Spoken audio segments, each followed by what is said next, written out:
Good morning everyone, কেমন আছো তোমরা সবাই? আশা করি ভালো আছো। আবারও একটি নতুন দিনে তোমাদের অনেক অনেক ভালোবাসা। আশা করি তোমাদের খাওয়া দাওয়া কমপ্লিট। তো আমি এখনও চানও করিনি, পুজো করিনি, করব। তো তার আগে আমি রান্না করতে চলে এলাম, কারণ বড়বাবু 12টা বাজলে খেতে চলে আসবে। তো এই জন্য অনেক কিছু কাজ করে দেরি হয়ে যায়।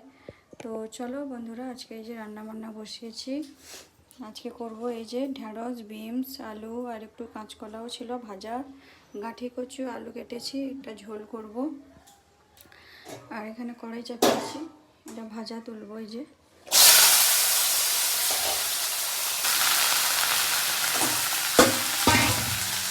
তো আজকে কাদের কী রান্না হচ্ছে অবশ্যই জানিও।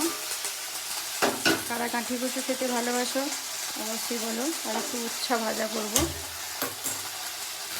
তো গাঁঠি কচুটা এই যে সেদ্ধ করতে বসিয়ে দিয়েছি, সেদ্ধ হলেই তারপর মশলা করে